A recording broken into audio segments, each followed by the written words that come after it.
a wild year. Like, every Saturday just changes the whole course of the tournament. We're hitting the final stretch. The kill feed is all orange. They're sending a message. OpTic Gaming, a different animal than what we have seen so far. Again, OpTic Gaming lighting it up. London look unstoppable. Sniper straight away. Oh, Waskins, you dirty boy. McClunton for the 1v4. Brilliant stuff from the New York Subliners. What a comeback. It's so simple for Atlanta. Another grand final. Salian puts him down. Solid hold from Toronto. This is just all Toronto. Methods is on fire. This is great work. Dallas Empire, the victors. Krim gonna go absolute god mode here.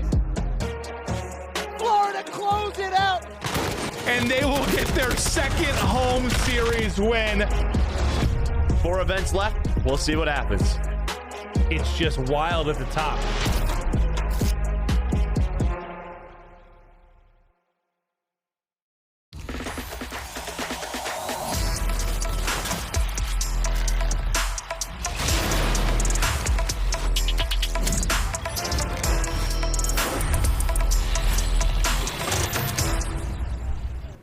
Hello everyone, good morning, good afternoon from wherever you are in the world right now. But here at the Call of Duty League, our roadmap has taken us to Paris. We're here for the Paris Legion home series. It's day number 1. I am so excited because we have had, honestly, not much of a break in between. We've gone straight back-to-back action, which I am all about. And joining me for the first part of the day, I do have the lovely Maven and Merc with me. Maven, the style has kicked up a notch, I see.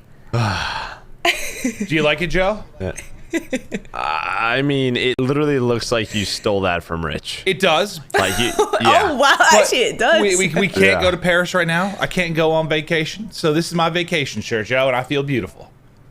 Okay, well, you are beautiful. You look like a winner's bouquet right now. I don't know a what. winner's bouquet. I saw it in my closet. I was like, when did I get this? I don't even remember, but hey, I'm ready. It's a good look. It's a good look on you, man. It is. You know what else is a really good look? It's, of course, Mutineers winning the Minnesota home series. I mean, fear the deep, man. That's all we've been saying, all we've been seeing for the last 5 days. And do you know what I think teams really do have to fear is the fact that there hasn't been much of a break in between. You know, Mutineers are hot off a win, a finals win against Atlanta. They're probably feeling themselves right now. These teams are going to be faced with a Mutineers team that is more than prepared. They haven't got icy. I think that's scary enough as it is, and a lot of new teams who have been waiting in the wings. OpTic Gaming haven't seen play for a while. London, I mean, Maven, what are we making of Mutineers right now? I mean, you think about that last event, right? It's Awakening's debut, and they go through FaZe, Empire, and Huntsman. This year for them has been interesting in the sense it's been what? Grand Finals dud, Grand Finals dud, Grand Finals. Like, they've been kind of all over the map. They've had a lot of roster changes. I don't want to say drama exactly, but with Pristini stepping away right after a grand final, it was all kind of odd. And, you know, it felt like they could never get those consistent results that they wanted. But now, Joe, I'm wondering with Awakening, are they going to be a consistent contender at all times now?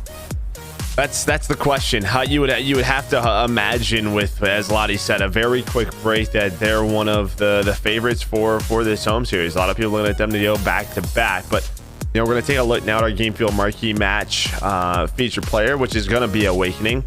And he was nuts. One of the best debuts we've seen. It was indeed. I mean, obviously this is a Game Fuel Marquee match straight away today, which is fantastic. And our feature player is Awakening, as Joe mentioned. I mean, Joe, I've got to ask you, in your career as a previous pro player yourself, have you ever seen anything like this, quite like this debut from Awakening?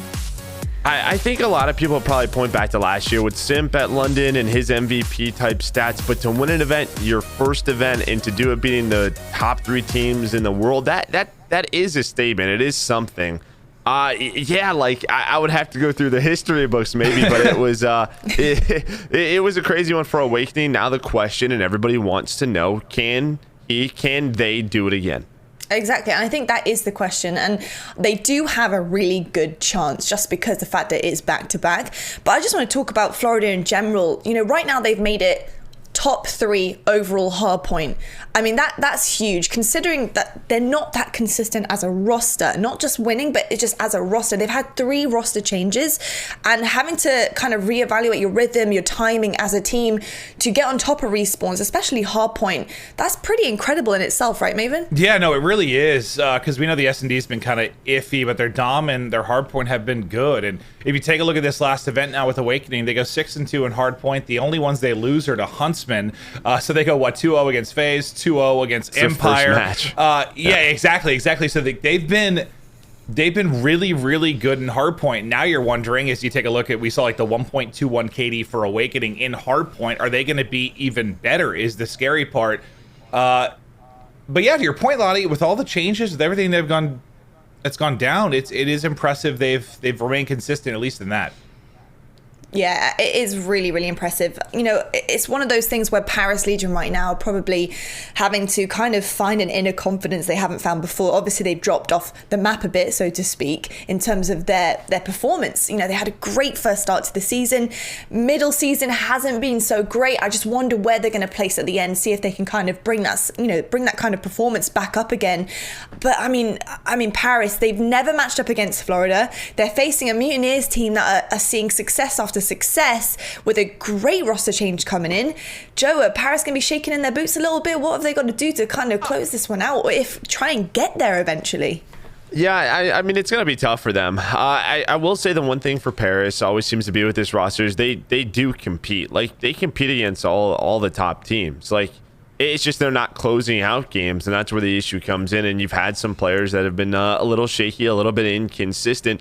But I think what's interesting with Paris is they're really the one team that, or one of the, one teams that hasn't made a roster change, right? So, they're trying to find that momentum that they had early on in the season. Once again, with some role changes, we saw Luca, with main AR, but then they go back to Dens. They're trying to figure it out, and we'll see if they can do it this weekend.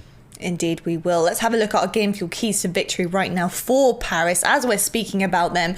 I mean, I feel like this very much does lie on the shoulders of a couple of their players. I feel like the downfall of their players, and looking at the KD and how it's dropped, especially with Kismet, because he was so good at the start of the season. He was up there in the ones, looking fantastic. Zed also, it needs to be better. And Nameless has put it perfectly.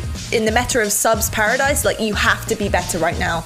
And I feel like if they don't play up to the standard we've seen them play before, this could be the demise. Yeah, I think Kismet had like a 1.2 launch weekend, and I'm not sure about Joe, but I was thinking, all right, this is his breakout year, because like last year he really came on the scene and he had some really good results. We saw how talented he could be, the passion that was there, and I really thought he might end up being one of like the top sub players in the game. And then since then there's been a bit of a dip. It's not just been him, it's kind of been a team-wide effort. But it's just crazy to think that we were talking about this squad maybe being what, top 4 to 6 range of squads early in the year, and then it was a question of, do we know how good they are? And then it was okay, they just aren't that good. It's kind of what we got to, and I don't know if it's just teams have caught up or what, but I'm hoping they bounce back. The tough part, yes, it's the Paris event, but that doesn't bode well for most teams. What, FaZe is the only team that's won their Hope Series event, so that's not a good sign.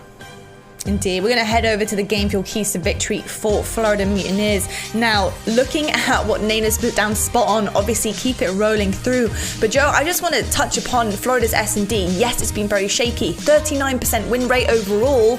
But they won 3-2 versus Dallas. They won 3-2 versus Chicago. They finished it out in the final against Atlanta. Is that a bit scary heading into the rest of the season? Yeah, well, it's not scary for them, right? It's scary for the rest of the team. Yeah, for the rest of the team.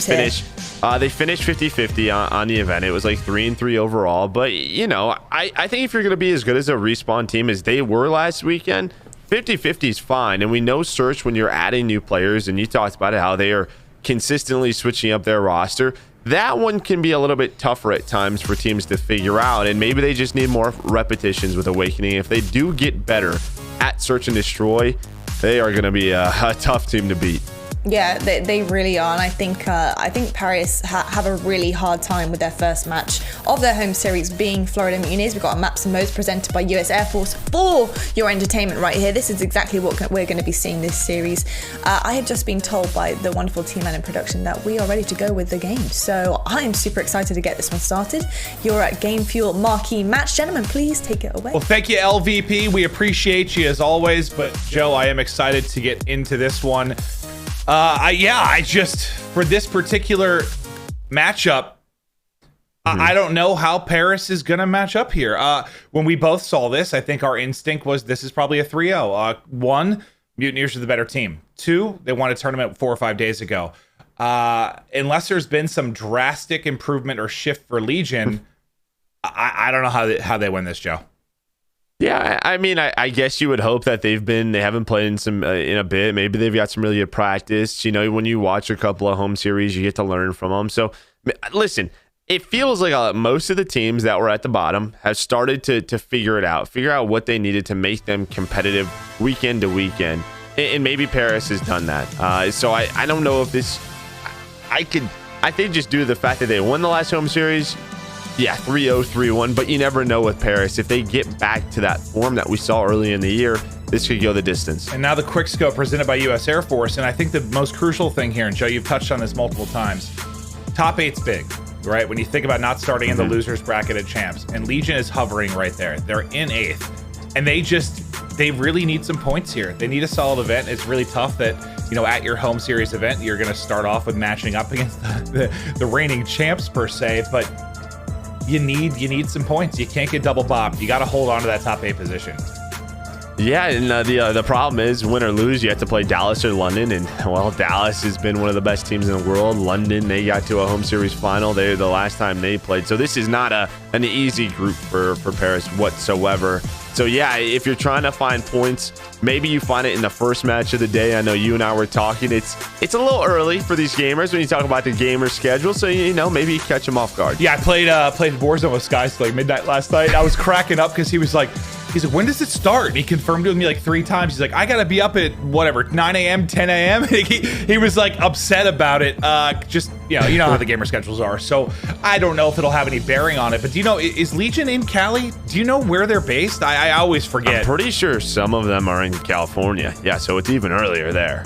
Yeah, so that, who knows if that'll play into it, and not to make excuses for the teams, but when your schedule changes a little bit, it can be different. But it's not the same as having the jet lag with traveling to Paris, and that might be one of the keys for Paris, is the fact that you don't have to travel 2,000 miles to then match up against the champs and the Mutineers. But we'll take a look at the overall lineup. It's been a constant throughout this year, and there's only been a handful of teams that haven't made any changes. They're one of them, and I don't know. I'm hoping we see improvements, because that has been the conversation every weekend, right? This team got better. This team got better. This team got better.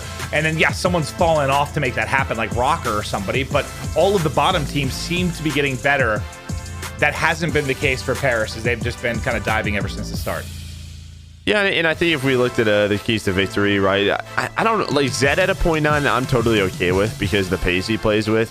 But yeah, I think you definitely need Kismet to step it up, right? To really fit into that star role. They have enough firepower here. Let's not forget how good Denz has been all year in the main AR. The only time he really had a bad event was when they tried Luca in main AR, right? And they're like, okay, this really didn't work. And the last time we saw them, it felt like Luca was a little bit more comfortable. So it feels like Luca and Denz, the last time we saw them, they were locked in. It's just you need another piece to step up, and I think all eyes are on Kismet to do so. A quick question for you, because I'm just trying to think of like storylines for maybe upset potential for Legion.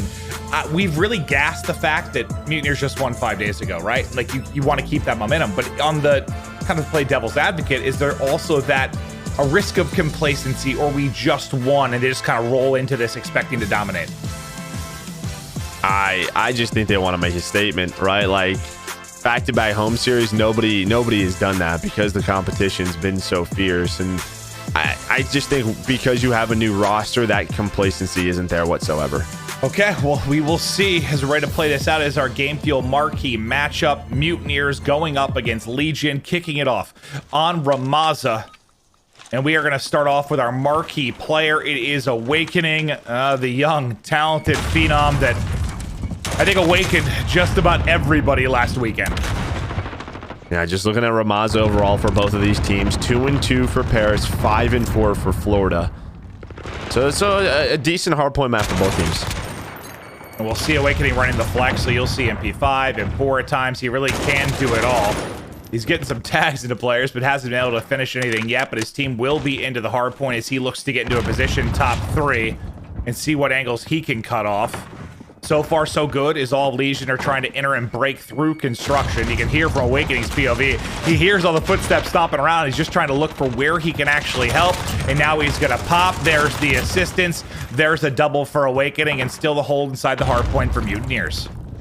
Yeah, I mean, the good thing for Legion, you can already see they almost flipped. I think Havoc, okay, so Havoc was towards the back, and he recognized the situation that they were in as we rotate to hill number 2, which is going to be that electronic shot. Bottom left of your minimap is Awakening.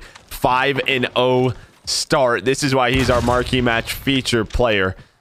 Well, we'll see if Legion can bounce back here as they have the good spawns for our second hill. He's like, screw it. I want another trophy here. Is when I'll start to hop around some of the other POVs, but I actually wouldn't mind just sticking here for a minute. Oh, I'll say until he dies, because he was on a 5 spree, right? But right over to Pharaoh we go. He can clean up both. And right into the hard point go Mutineers. That is a quick break. They're already up 40. That's as bad as it can be for Legion, as you said, Joe. Yeah, not good at all. You don't want to lose that first fight. And not only did they lose that first fight, they lost the first fight on both sides. So they lose spawns. Pharaoh with a double nade. Havoc with another one. And you can already see Havoc. He's going to start getting aggressive, pushing out with 20 seconds left. Florida, they want to flip the map as Dens is rotated very early over towards that barbershop. And for Paris right now, you're just trying to keep them spawning to where that old hill is, right? Keep them as far left on the minimap as possible. And as much as we've been kind of gassing Awakening with his debut, there's a combo for every Mutineers player right now. Skies, you could say he's a top 3 AR. Havoc, I know it sounds absurd, but statistically, he's probably been in that like top 5 range. Like he has been dropping like a 1.05 to 1.1. Yeah, with the MP5 in his hand. We know he's been the route man for them. Like he has been huge. Mutineers have been playing at a great level as of late, and they're up 60 in this one. You talk about those two, and then don't forget you have Pharaoh and Frosty. Yeah, like, yeah. You know, that's what's kind of nuts about this roster. Maybe people need to realize is just how talented they actually are. Well, and that's why I think there were some doubters, is because just by name recognition, maybe from past titles, or the fact that you have some new players, you don't put them maybe in the category of your Huntsman, your FaZe, your Empire, but I think the talent's there, and that's why they've gotten 2 wins. But there's 5 kills in the kill feed for Legion. Zed finishes it with the knife. They're starting to chip away at the lead a little bit, but still going to be around 30 points for Mutineers as we get ready to rotate out over towards construction. The first guy going to be there is Luca, but the swarm of white arrows now heading his way. Over at Ruggs, it's going to be Frosty trying to hold the cutoff, so he's doing a great job of that. Perfect time as we hop out to the aerial cam to see all the various angles. Yeah, and you see what Florida was trying to do. They're trying to lock them all the way back towards the barbershop, but Luca did such a good job rotating early that he was able to, well, I thought he was going to cause a lot of chaos because he had some Zed there to help him out as well. But now they're going to have to run all the way over once again. But it's Pharaoh, Frosty, Havoc, 4 down. That's about as clean as it hold as it gets in the response that they needed. Like you said, it got down to about 30 points, but with that 55 seconds or so, their lead is right back to where it was. And Pharaoh's had some big multi-kills early. I mean, you think about heading to second, he gets the 2 on the trade, he gets the 2 with the Simtex, he picks up 2 here in construction with the MP5. He's finding kills and flurries at important times on rotation, and he's having a great game. He's 14-8, but everybody currently positive for Mutineers. The stats in the KD department certainly reflect the scoreline as of now, which, well, isn't always the case, but Zed on Legion doing everything he can inside a ruin. Shocks will be the man to follow it up and try to hold it, but everybody from Mutineers starting to trap on him. And I think it was Pharaoh. You saw where his skull was. He was pushed up towards that BS and D site, and he was just cutting off the reinforcements. That's why when we were on board with Shocks, he was the only player over there. So you had the barbershop spawns for Florida, and it was basically a 1 versus 3. It's because his teammates were so focused on dealing with Pharaoh in that top window. So another big play. You talked about how good of a game he's having, but another impact there just in his positioning. But with 10 seconds left, it looks like it's going to be about a 90 to 100 point lead off that first rotation. What's more important than like the final 10 seconds of a hard point in the first 10 seconds, right? Like 20 seconds there in that rotation period where Pharaoh has just been fantastic. But the lead, as you said, massive now. A blowout in the wins. Paris, I know it's their home series event, but they're going up against some titans in the CDL currently. And the hard point too, as we touched on briefly, 6-2 at the last event for the Mutineers. It's been their most consistent mode all year. Well, right up there with Dom, but they are a very, very good hard point team and seemingly even better now with Awakening in the roster. Yeah, the 2 losses, like we said, we're in their first match against Chicago, right? Like after that, it feels like either they fixed mistakes, maybe they changed their vetoes around a little bit, but they said, you know what? We know exactly what mistakes we made. We fixed those, and then they won 6 in a row. And that is no easy feat, especially with the level of competition at the Minnesota home series event. Well, the level of competition they had to go through just to get the win. Kismet, though, has found several kills in a row. Maybe he can help rally them back and make this scoreline a little bit more respectable. But this time, early on the rotation, it will be Mutineers. Awakening at the back van with the M4, just locking it down. A reminder, he is our marquee match featured player, one of the greatest debuts in the history of Call of Duty esports. I know it's online. I know there are some circumstances outside of his and everyone's control right now, but it's hard to knock what he did. It was sensational. That was, and now Florida about 40 points from winning map number 1. He's got the M4. He's going to line him up, takes down Zed, takes down Luca.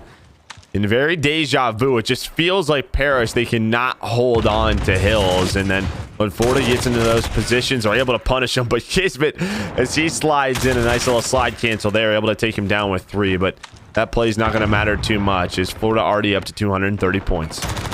Yeah, closer and closer to closing this out now. There was a big gunfight on the other side. I think it was Havoc that tried to be the rotator for Mutineers, and Dens was able to pick him up, but he almost was able to get those back spawns. As we head into Barbershop, is that just lying prone and wait, trying to extend this game as much as they can. 14 just needed for Mutineers. They look for one big and final break. Not sure what Legion can do at this point. Just seems to be a matter of time. But Zed going hard in the paint to try desperately and keep this game alive, but there just always seems to be one more Mutineers player there on the push. Finally, the all clearance and maybe a second to breathe, but as the next rotation comes in, it'll be Mutineers set up and their chance to put this game one to bed. And again, as we rotate over to construction, you can see the way the Mutineers are already set up. They don't even have anyone really over in that area where the nice hill is going to pop. They're just honestly trying to trap them back in Barbershop, like where they're spawning right now. They're trying to control middle of the map. As you see, Zed, Luca, Dens, all trying to fly out of there. One player's going to get in the hill. Zed's going to have a 1 versus 1. Pharaoh's ready for it, though. That's going to be 4 dead. The last player alive is Dens. He's top plat. And that is going to be map number 1, Florida. They go right back to where they finished that last home series. Yeah, I think you nailed it. Doesn't seem they've slowed down at all. That was pretty flawless for a hard point. 100-point victory in this particular title is a monster win. They were up by about 100 the entire second half of that game, and everybody did their part. Really well-rounded effort. Hopefully we can take a look at the stats here in a moment, but it's 31 on the board for Pharaoh. Awakening continues to look hot at 21 and 12. Everybody clicking right now for Mutineers, and we talked about hard points. We talked about it in the pre-show. Joe, did you have in your career like an event where you, let's say, performed really well, then you had like another one a week later, and did you feel maybe that kind of continuity for your squad? I don't. I'm trying to remember. I don't think so. I don't think there's like a set that really sticks out to me, but yeah, I guess the big thing is when we're talking about it, like it's so difficult to win, right? That every single game you lose, every single map you lose, you go back, analyze it, you try to fix those small mistakes. When you try to fix those small mistakes, sometimes other mistakes pop up, right? Like you're always just trying to figure it out. And finally, when you win, there's like that breath of fresh air of everything we did to prepare and everything that we're doing was right. And there's no questioning that. And that's just what helps. It's like, okay, we are on the same page. And that's just what a lot of teams, it's just hard to do. They struggle with it. So that's what's so dangerous about it, is they have the confidence in themselves. When somebody makes a play call, they listen to it because they trust that player. Yeah, the trust is huge. And one guy that we talk about a lot, but he's quietly become, like, I don't know, top 3. You pick a number right now as far as ARs go, but Skies has been nuts. And it really hasn't just been this year. I mean, he really rose onto the scene last year, and he was maybe not on the best team, but for an individual performance, like, Skies was very, very good. And you saw it nearly instantly how talented he can be. And yeah, just look at those stats. I mean, those are kind of insane. Yeah, absolutely insane. And the respawns where they've been good, he's been lights out. And yes, if they can improve anywhere, it can be the search and destroy. But the 50-50, I mean, how many times over the years with dynasties, and I'm not calling them that by any means, but like OpTic or Complexity, where you said if your hard point is great, if your CTF or Dom or Control or whatever it is great, get to 50-50 in search and you're winning tournaments. And they've been able to do that. And well, if they keep winning game 5s like they did the last of it, you got nothing to worry about. Yeah, that's just it. I mean, yeah, you go 50 and 50, winning 60-70% of your respawns, and you're going to win home series. And that's just what they've been able to do. And we'll have to see when they can do it again. But let's not forget, like, the game 5 with Dallas did go to that round 11. You play that over, 50 times. Who knows? I imagine it'd be pretty close to 50%. But yeah, I mean, there's just a lot of competition, and I know that teams will watch VODs, try to figure out what they're doing, try to work map vetoes. It happens every single year. The question will just be, how do they adapt? Well, what do you think? And we can kind of watch it here in the game too, and maybe chat through what's going on with them in Search and Destroy, because that's been their only real weakness. But when you think about some of the players on this roster, I guess I feel, Skies with an SD background, Pharaoh with an SD background, I guess I expect that to be a really good move for them. Yeah, I think that I just think that when we talked about the top 3 teams, like, that's who they had to play in Surge. So, like, maybe it is better than 50-50, but you also had to, you lost one to Dallas. You lost. Well, didn't Lottie say it was 39% on the year? But then again, the roster's been changing all the time. Yeah, the new roster's 50-50, right? So. Well, let's see how we look here. Pharaoh is one of the few players we've seen pull out the snipe on this particular map. They're working towards that A site. 2 players have gotten into construction. Pharaoh looking for a cheeky angle, but not quite able to connect. Bomb now planted in the 5v5 scenario. We'll watch Legion on the retake. And this was that game 5, round 11. I'm sure Paris watched that VOD. See what adjustments they can make. But into this retake, Denz is able to take down 2 with that M4. 25 seconds to work with, 7.5 to defuse. A lot of different angles to check. Skies and Havoc are going to pick 2 up, but it's Luca up top who's able to take down 2. And now it's just a 1v2 for Pharaoh. We know how talented of a search player he is, and this is just easy for him. He gets the player on the defuse. He has the stun. That's going to be a round 1 for Florida. Yeah, he had dead silence up as well. So he gets to that position with ease and gets the pick. Legion makes it scrappy, but Pharaoh clutches up, and look at the final 2 there to take the round down. So far, so good for Mutineers. Now Legion will take their crack at offense and see if they can get something rolling, but I don't know, it's just got to be so tough. I feel like we've talked about it so many times this year where it's like this struggling team, and then we take a look at the next event, and it's like, oh, they play FaZe first. Oh, they play Mutineers first. Like, you just get kicked in the mouth while you're down just to start a tournament off. Yeah, that is tough. But I think if last weekend didn't happen, like, who knows what we would be saying for Paris? Like a chance to earn 10 points, but it did happen, and well, they won the Minnesota home series. As we get in a round 2, Awakening, he gets taken down, or sorry, Skies gets taken down as Awakening is able to find Luca up top window. To a 3 versus 3 we go. They're working the B house to try and get this planted. Kismet in a nice position, but can't quite connect on Awakening. He's going to finesse away. It's dead silence out for Havoc as he's going hunting. He just can't spot him yet. He should have a freebie in a second here, but Zed actually comes up behind him. Can't find the angle or the timing. Real tough scenario for Havoc. Now all going to be on Awakening in a 1v3 as Legion look to get the bomb planted. Yeah, that play happens 2 seconds earlier, and he might have 2 free kills instead of You know, we talk about COD timing. That's one of them. And Kismet's going to get that final kill to tie it up 1-1. Yeah, we were swapping back on POVs a little bit. I didn't see, like, if he... I thought it looked like he was moving towards the window and he was going to spot a freebie at first, at least get one maybe before Zed gets in there, but just awkward, I guess, for Havoc.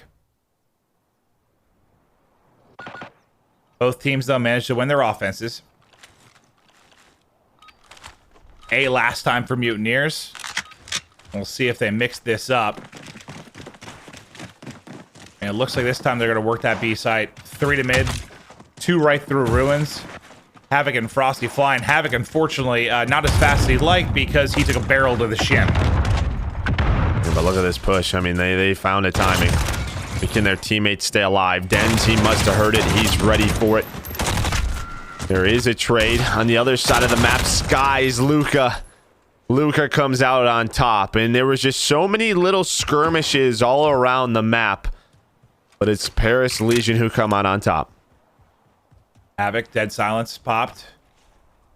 Didn't spot him. Just lay him prone inside of ruins. Doesn't see him on the quick snap, and back-to-back rounds now for Legion. Yeah, skirmishes all over the place. They're able to take a lot of those 1v1s. Dens has the nice read on the double push through mid on the flank. And yeah, I think by the time they got there, well, 1 or 2 had already died to the front side of the site. They were in trouble early. Yeah, it just worked out, right? I mean, if those players are able to stay alive on B and then you sort of sandwich the players B side, but lucky enough for Paris, they make the call. They had 4 stacked to B side, so it works out for them. They found success at B last time. They're going to get right back to that hit. Bomb going through mid-cafe.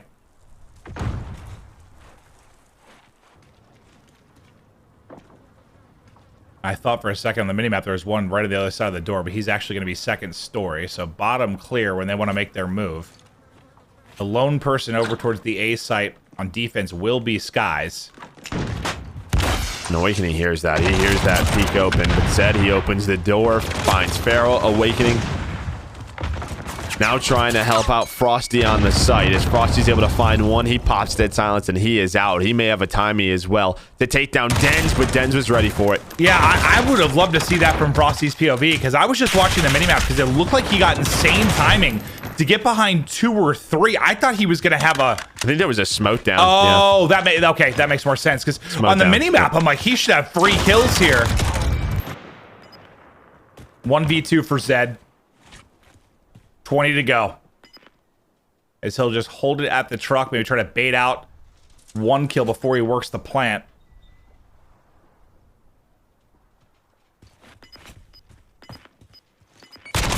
Now he just has to try and stick it. Simtex comes in and he will drop, and that's tough. I mean, yeah, if you insta-plant, maybe you have a chance, but he's just hoping he can catch one, trying to catch him, and then get it down. Nice Simtex there from Skies. Yeah, I'd like to see him just commit to the plant, though, just as soon as he gets to that bomb, right? Because the longer he waits, the harder it is to clutch. And we've seen a lot of clutches on this map. There's so many different angles. There's so many different timings that he can work with. If he ends up picking that dead silence, field order up, then he can make a play. But yeah, Florida, they just had the numbers. They played with them. Yeah, you got to think your win ratio goes up quite drastically once you actually get that bomb planted. First time Mutineers win A, they were able to take the round. Awakening's in a 1v2 though, top cafe. Some damage in, can't finish it, but Frosty will get the first blood for the Mutineers. Den's all the way back construction. Well, just about blew himself up. Awakening still being a nuisance top mid. They've got to worry about him as they start to transition across. He's going to get caught though as Kismet, I believe, comes up the ladder behind him. Now 3 versus 3. Again, in a spot where they have to work the defuse. Last time in a 5v5, they made it very scrappy. They were close to taking that round, but they got to go. Shocks, dead silence up. Might catch one, but Frosty with the read, able to get the kill.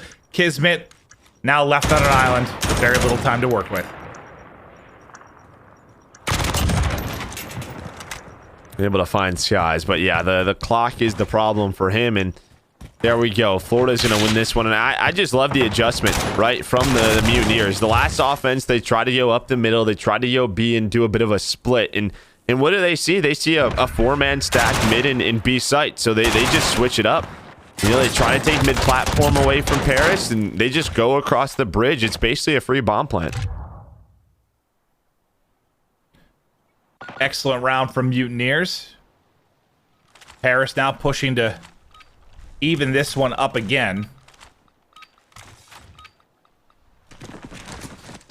You can see, and I know it's still early in the game, but that there's improvements from Mutineers in the sense of, yeah, I mean, that how lopsided is that map one? Now they're in a back and forth battle. If they get it to be lights out, like, I know Gorillas are probably our best search team right now. Just imagine if they were, like, at that level. But it's Havoc quickly with the flank. I thought Zed more than ready for. How does Havoc get two? Havoc gets both of them bottom cafe. Oh, that can't happen. That's got to be a trade. I will say, though, when you talk about search, like, it is very hard to be lights out on this one. And you're seeing all the different timings on Ramaza. Like, there's just so many blind calls that can happen where you can catch them off guard. There's so many doors, ins and outs, that it's pretty darn hard to be perfect on this map. But looking like they're going to be winning 3 rounds in a row, and they are. Now taking that 4-2 lead. What was it, Zed? Like, I know it's dead silence kind of pushing through and dropping in behind, but he was watching that back door. I think he got a couple bullets into Havoc. I just don't know how Havoc got two. I mean, the round was done after that. Yeah, it should have been a simple trade. It looked like it, at least on the minimap. Like, Havoc, I think, smoked somebody.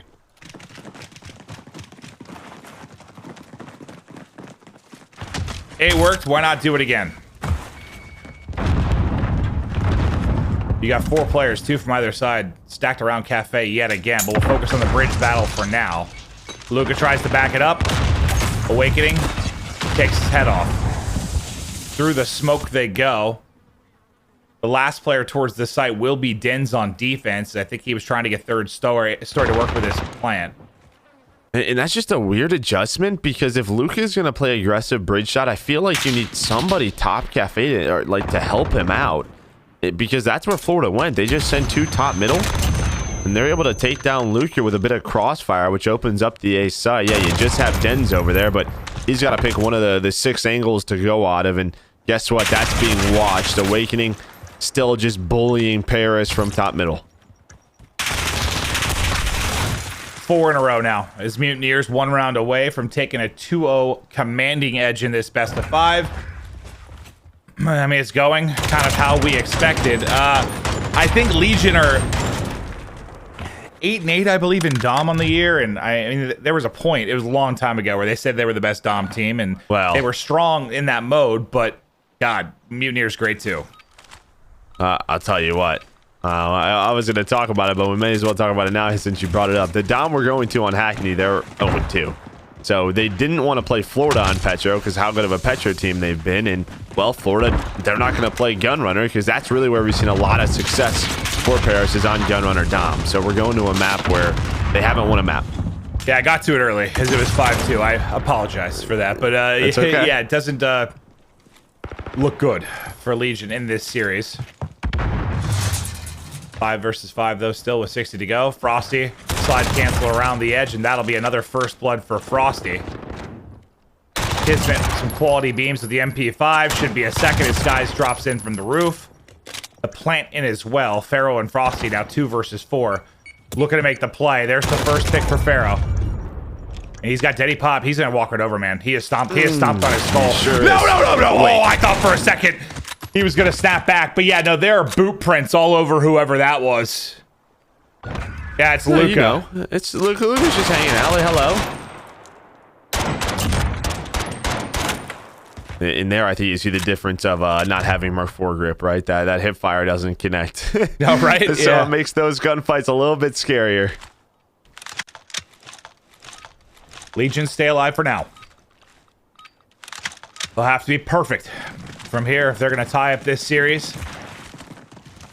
They've had a couple of different defensive splits. This looks like kind of a 2-2-1 with Zed, the mid-map player, and he's going to wrap it back towards B from what I can see. But you see the adjustments they had to make, right, when they were stacking B so early on.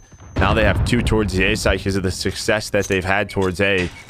in Florida. You have one player all the way back B. But if this is a fast B hit or they go soon, they should have the numbers. We'll see if the smokes go out. But it looks like they're just playing a little bit slow, maybe trying to catch the aggression. That or a couple players near dead silence. Like Pharaoh's about to get his. You might have a couple that are really close to getting it, and then they're going to pounce.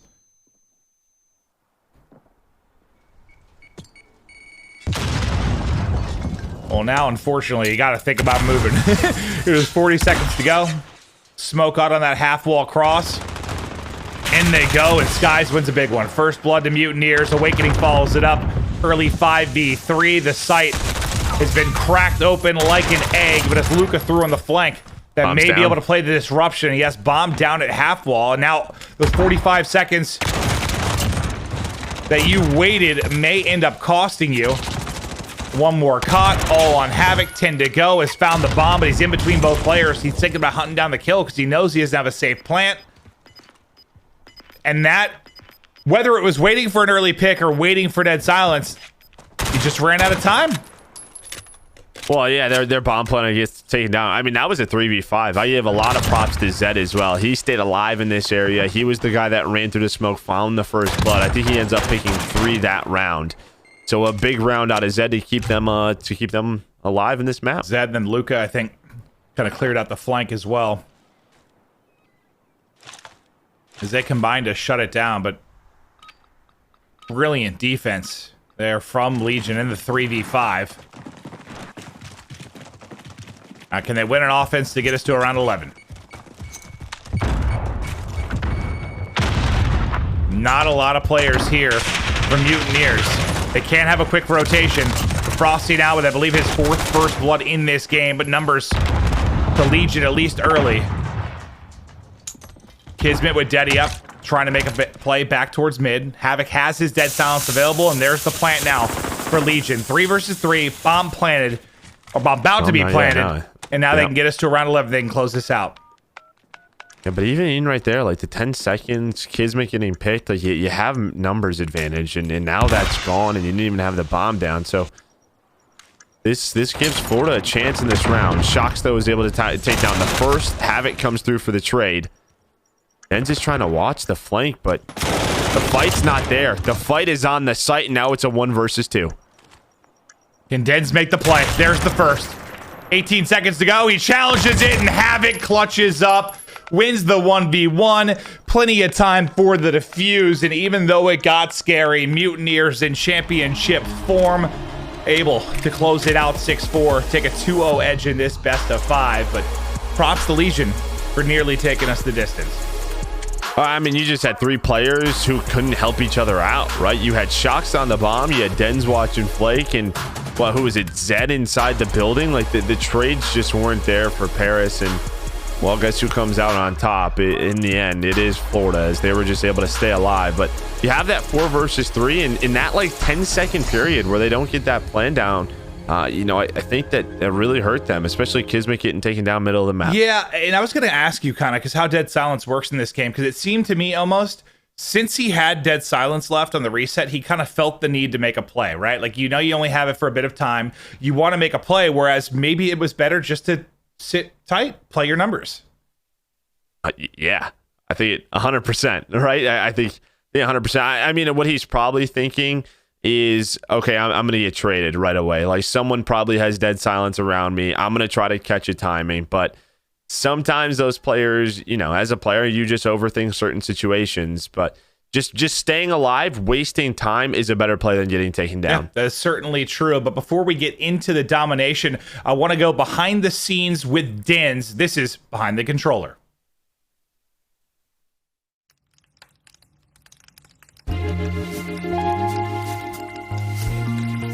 Oh, hey there. Didn't see you. My name's Dan Taylor, also go by Dens, and this is my Behind the Controller. Den's been exceptional. One of the standout players for Paris. Den's has pushed pretty much single-handedly. I grew up in a little country town in Bunbury, Western Australia, and I was there for pretty much up until year 7. And then I moved to the city life, which was Perth. I've been residing in the west coast of Australia for pretty much my whole life. from Paris, France, this is the Legion. The start of the CDL season so far for us has been like a mini roller coaster. It's been a little up and down. With the power rankings before the season started, I kind of understood it partly, and then another part of me didn't understand it, at least for myself and Zed. Big kill from him, that's going to be nice. We came 4th at playoffs last year, and then we came 5th, 6th with reciprocity. So it shows that we were part of a good team dynamic. And if you get into those, you know, top 8, top 6 placements, everyone's got a role to play and everyone knows how to play the game and doing the right thing. It's Kismet again causing problems. And then there's Kismet. He came 4th at champs, so obviously he's in a very similar boat to Zach and myself. And with us 3 being on the same team, we're thinking, all right, we can make this work no matter who we have. And then we got Luke and Shocks, 2 of the best Australian players. Shocks finding these kills left, right, and center. Luca with the challenge.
The US Army.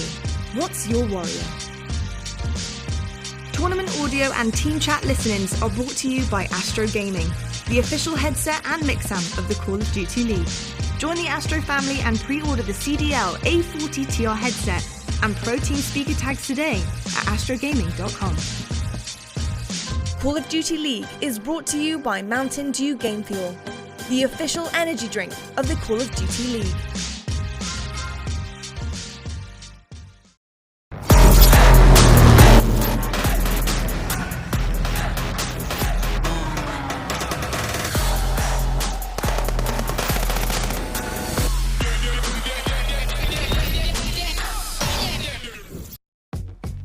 This is your Scuff Team of the Week, a super team built with 5 of the top performers at the most recent event.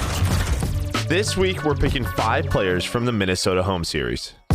First up, we're picking Vivid for some search and destroy firepower.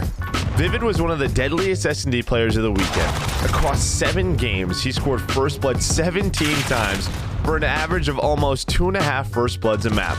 He was the Los Angeles Guerrillas S&D hard carry for the Minnesota home series, dropping 12 plus kills in over half of his total S&D maps played. Second, it's Awakening, the rookie of the Florida Mutineers. Before this weekend, the biggest prize Awakening had ever won was $10K in a Challengers Cup, but after one of the best rookie debuts ever, he secured a bag 5 times bigger. Throughout Florida's championship run, Awakening was a hardpoint menace. He was one of the leading slayers and objective players of the weekend, racking up some of the most defends and hill time of the weekend, all while averaging 30 kills a map. Up next, it's Shotzi, the young gun of the Dallas Empire.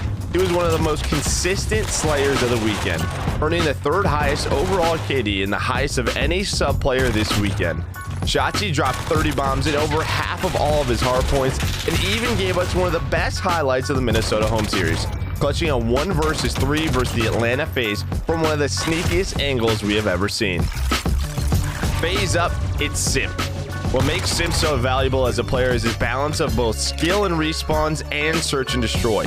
Simp was one of the top SMG players in hardpoint, dropping 30 plus kills in over half the maps he played. He also had the highest S&D KD of any player in the Minnesota event, earning a staggering 1.5. He wasn't camping for these kills either. While Vivid was number 1 in total first bloods, Simp was right behind him at number 2, finding the first kill in 13 total rounds. Rounding out the roster, it's Skies of the Florida Mutineers. The Minnesota home series marks the second title Skies has earned with the Florida Mutineers. All weekend long, he was a solid, consistent AR presence for his team, only going negative in 2 of the 12 respawns he played throughout the tournament. Out of all of his numerous top-ranking stats, the one to highlight is his domination KD. He earned a staggering 1.81 in domination, the highest we've seen in the CDL so far, and the new record to break. That's your Minnesota home series Scuff Team of the Week.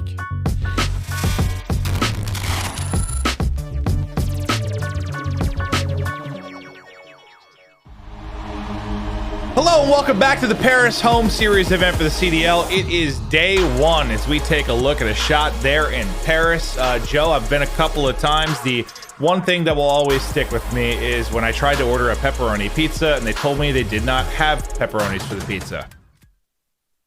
I'm sorry. Yeah, it was traumatic. That's like that's a very sad story. I'm sorry about that. It was traumatic, but no. I gotta imagine they got pepperoni there. I don't know. I still think pepperonis were a thing there, but we're gonna go to our U.S. Army tactical play. That's gonna be round 5. We were gassing on Mutineers a bit as they were making some sensational plays on the map. We'll check that out before we get into the domination and see if Legion can stay alive. Talk to me about this round, Joe. Yeah, I mean, this was, they go back to that A hit right away. And, well, Paris just isn't ready for them. They get pretty caught off guard. Kismet, he's just got no time to work with. And yeah, it ends up being 6-4. As I said, Ramaza, a lot of different timings to work with, right? There's a lot of openings on the map that teams can hit. And at times it can make it almost seem a bit random. But if I felt like Florida controlled it very well. They switched up their offenses a lot, and well, that's why they're up 2-0 in this series. I think Havoc had about 3 gunfights where he just joked somebody in that game too. Like, oh man, I still want to see his POV bottom cafe. But now into Hackney we go, and Joe, just in case people are just tuning in, can you refresh me on why you were worried about Paris for this map?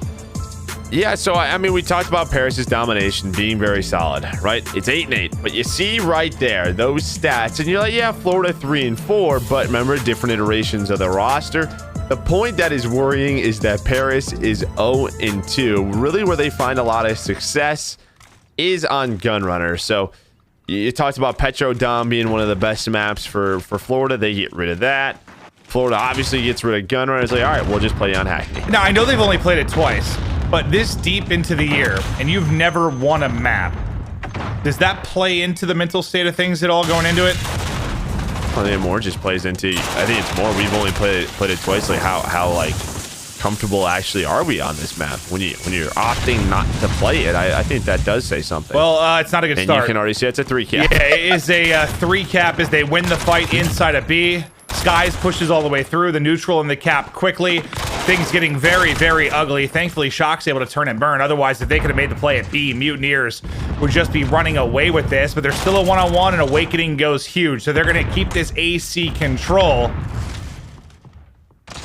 As it looks like he's just neutraled it for now. Hasn't finished the cap. Trying to figure out maybe where they're spawning. Is they've gotten the B side control.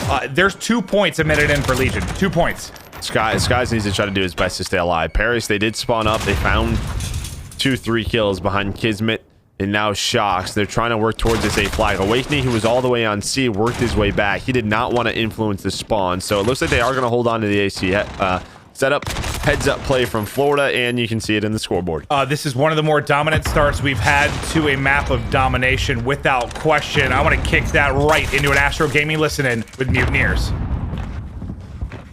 He's close on you, see him? Mid, one shot done. Keep block A. Top bell, keep white feet. Nice. Every top bell. I'm getting top A C. One in green. Just keep our blocking. One hitting C on you, one hit C. Top bell. I'm flanking top bell. They spawn in. One shot, green crate. He's playing very slow green crate. Play A, one's green. No, be on me. You went middle. I saw spawned A. There be. Hard car, one shot. Hard car weak. Went stack. Nice. Go B. Yeah, Spawning green behind you guys. Yeah, one's mid crates. Play your life A. Be dead. I'm gonna be on you. Nice. He's around. I'm here. P1. One shot. Absolute P1. Free kill. P1. Shock nice. I got stunned. Double cap. B. B, Luca. Your door. I can kill him, nice Joe. cap. Joe, careful of yellow They're spawn. green. Green, Oh, yeah, one's green. Top AC. I spawn yellow, we're good. Hanging up. One's outside Top green. AC got me, top AC got me. Outside pocket. Yeah, dude, 3MB, Pocket, one shot, pocket, one shot, shot. 3MB. Going in. Joe, it is 60 to 11. I think we've seen 3 different 3 caps. I don't know that I've seen a scoreline like this in domination all year. If there was any question about slowdown for Mutineers, slow start, overconfidence, anything, put that to bed. Well, the bigger question is just like, has Paris' downfall even worse than what we thought? This has not been competitive. This is just no. Like even in game 1, they were up 100 after 4 hills. I think it just like with how competitive our league has been the last 2 home series. This is the first match in a very long time where I'm just like, that team is so much further ahead than this other team, right? Like, typically we're looking for a few small things, like, you know, sometimes Atlanta FaZe does it, Dallas does it, where they're just very innovative.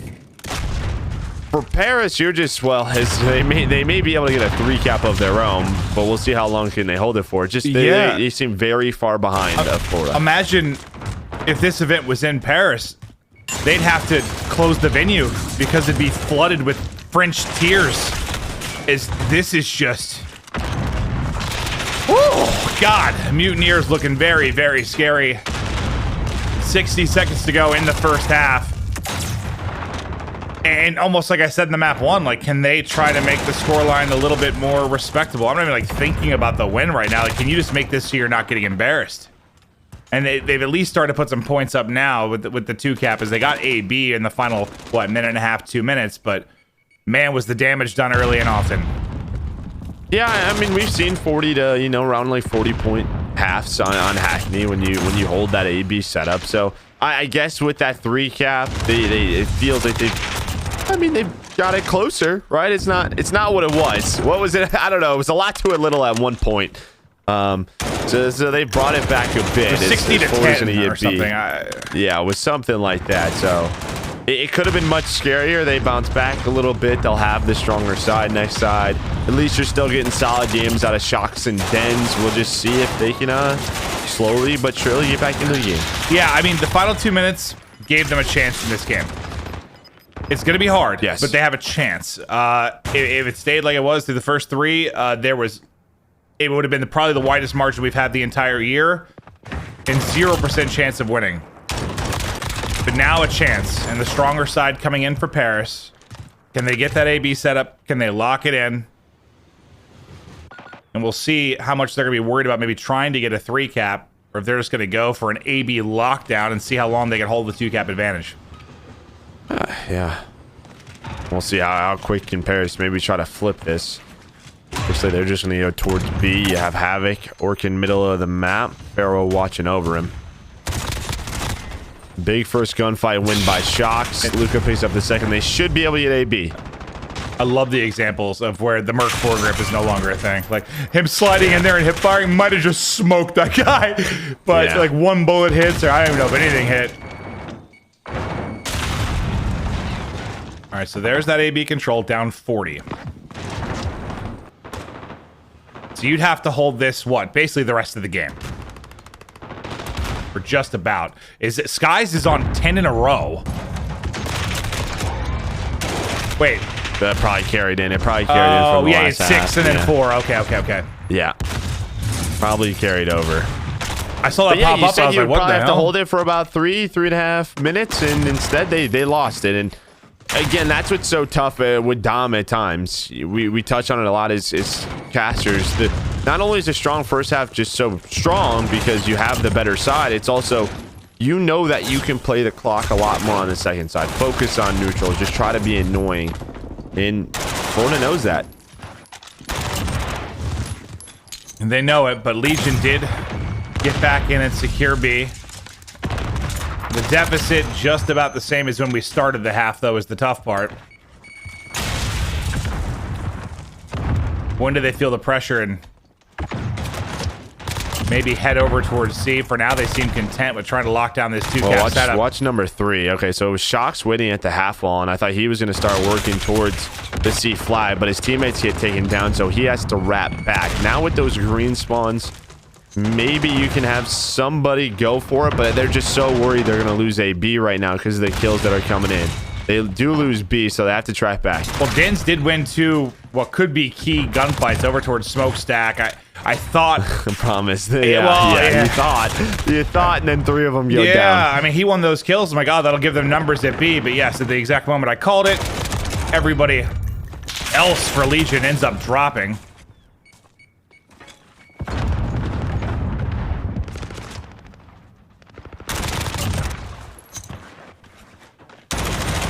Luka just trying to still hold on to A as Awakening applying the pressure, but Dens with some crisp shots from the M4. Connect with his face. 2:20 now to go. And it's just been in that like 35 to 45 range the entire half. They just need to get a clean set of kills, and they're not. Like, you see Pharaoh picks up 2, Javi picks up 2. So every time they get set up, well, you do have... Okay, well, they're spawning C now, so... I was going to say, I thought you had someone sneak through, or, you had a spawn behind them at C, but it's due to the pressure that Florida was able to get through. Now they flip sides, and if this gets done, it's... Yeah, we typically don't see 3 caps from the opposite side. Yeah, not often at all. We haven't talked too much about the stats. Is there anything really standing out? No, it's pretty, I guess, pretty balanced again from Mutineers. Skies, though. It was just the first 2 minutes of the half. I mean, they just... they dominated. They outmaneuvered them. Yeah. They certainly did. That's been the lead. That's been the lead since. It's literally, they just held on to that lead. You have one holding A, you have one holding C. They don't need to worry about B. Like, I think I asked you one question as the map was loading about... going into something we're down 0-2, does it affect you mentally? Before you were done answering, they had them 3 capped. Yeah. You don't see that too often. I was like, oh, so it's the fact that they don't play it very often, and then you see that. That turns into that. Yeah, there's Joe's line, and there's the example. Right before your eyes.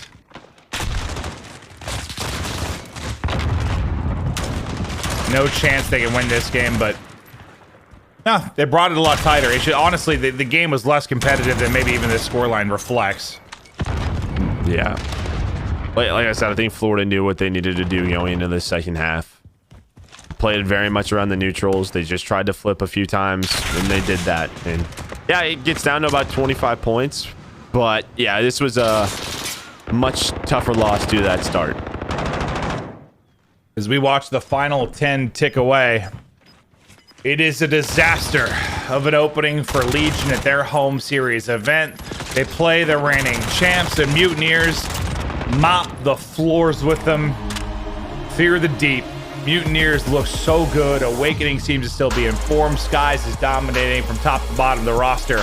Looking great. I don't know that there's a lot you can take from this based on where these 2 teams currently stand in our rankings and performance, but I think you can at least say you don't have concerns about Mutineers flopping again. At least that's how it looks so far.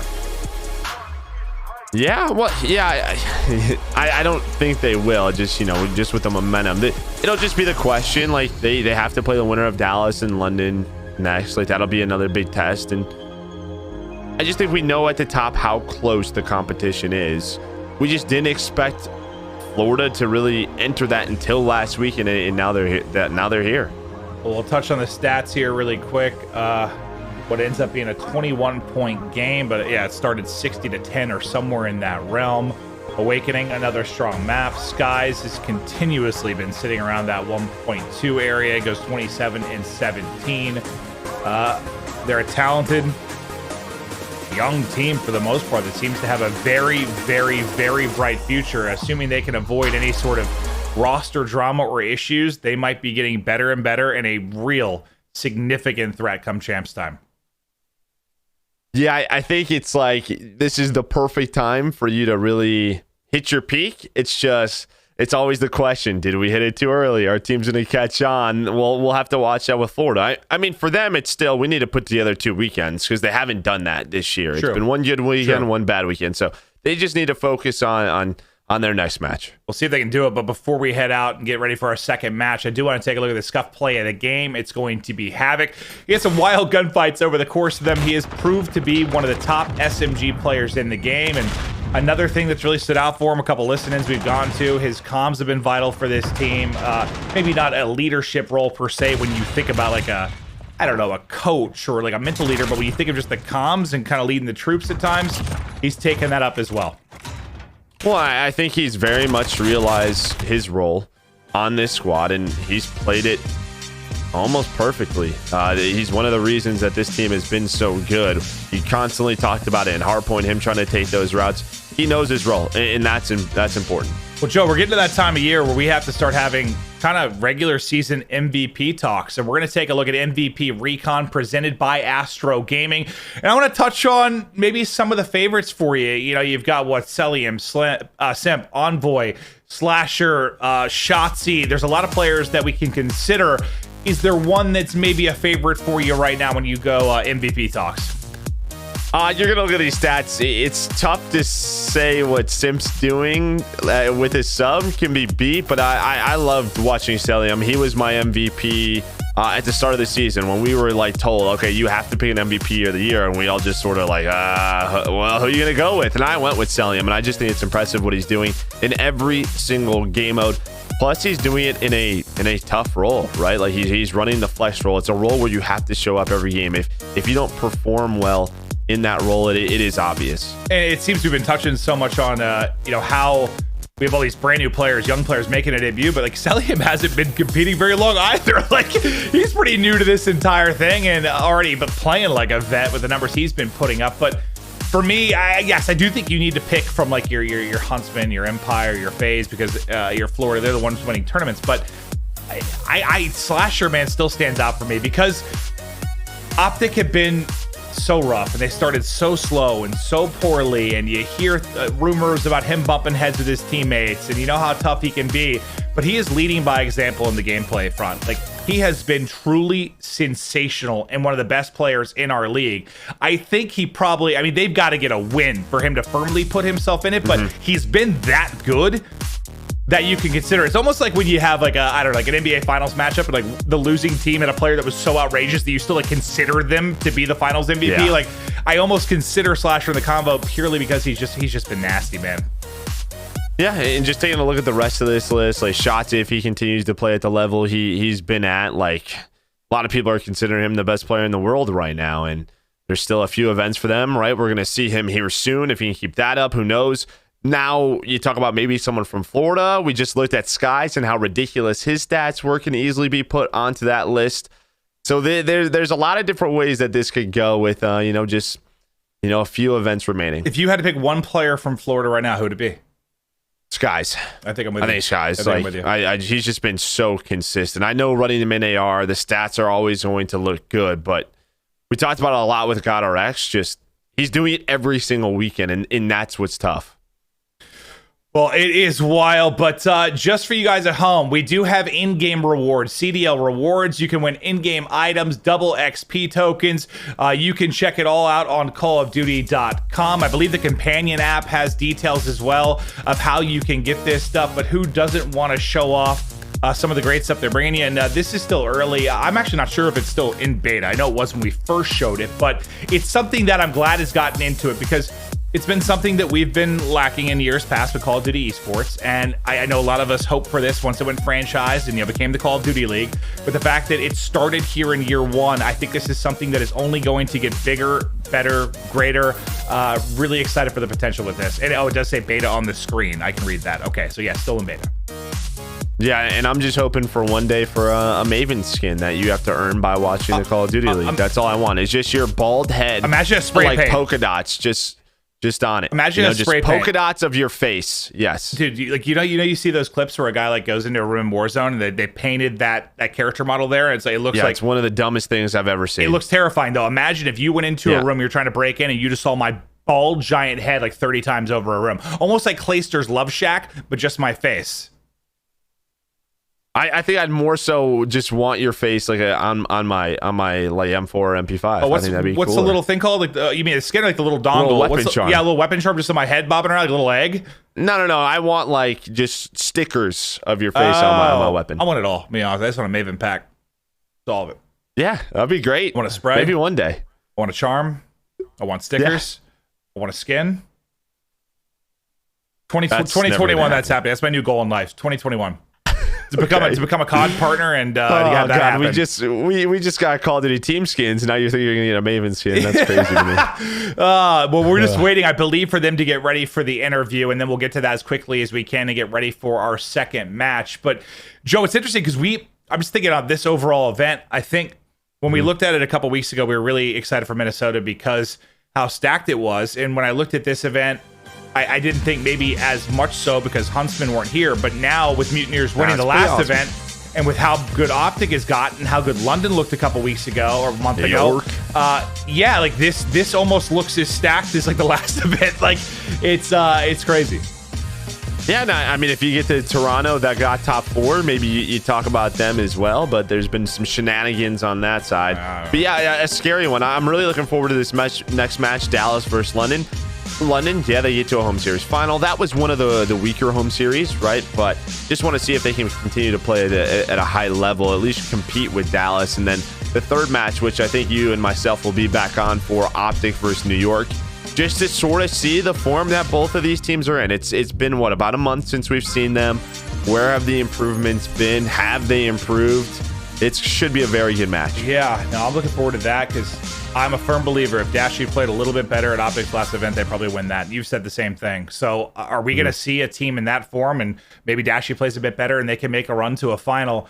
But back to kind of the Ultra stuff too, it's interesting because I have been very excited to see CleanX play. I mean, ever since we saw him, what was it, Singularity at Champs last year, he was nuts. Like the guy was lights out, and I'm really excited for him to get his chance, all the weird stuff with that situation aside. But think about that too. Welcome to the roster. You play FaZe match 1. Have fun. Like that's tough. Yeah, I'm excited for it as well. Just we knew that CleanX was probably going to get a shot sooner or later, right? Plain and simple. So yeah, like you said, and a lot of teams have sort of faced that like after they've made new rosters. Awakening just did it last weekend, so why can't CleanX do it?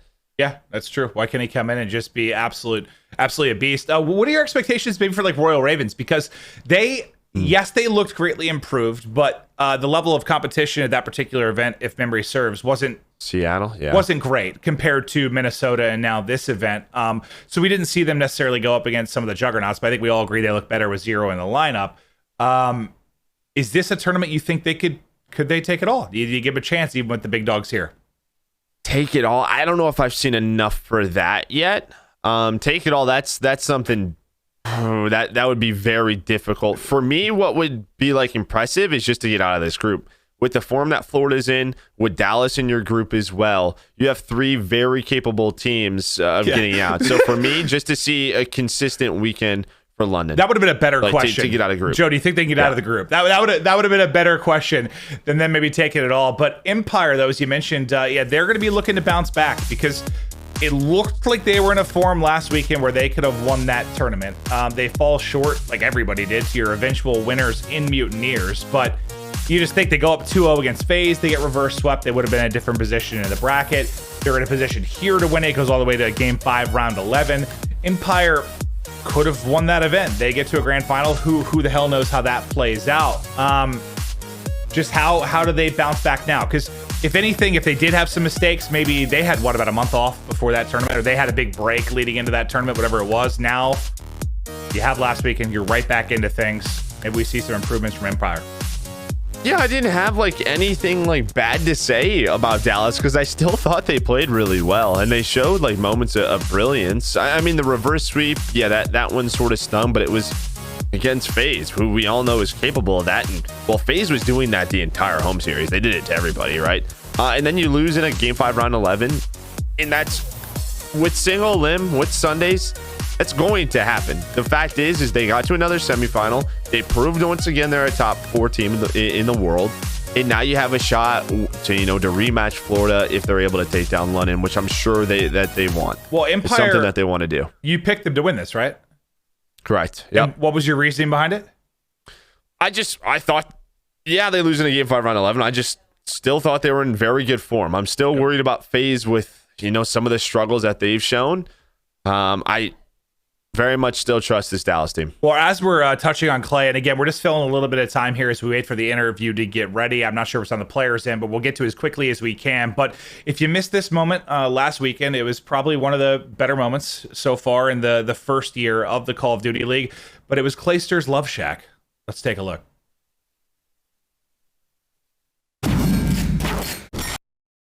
Oh, Shotzi has bursted out to 30 and 13. A room. Oh, nice, Clay. This is love. It's just love. Well, what's happening in that room? I don't know that I want to know. But Shotzi, 31 and 14. One of those dungeons. I've always heard about them. But a brothel, or I don't know what he's made here. What is this room that he's created?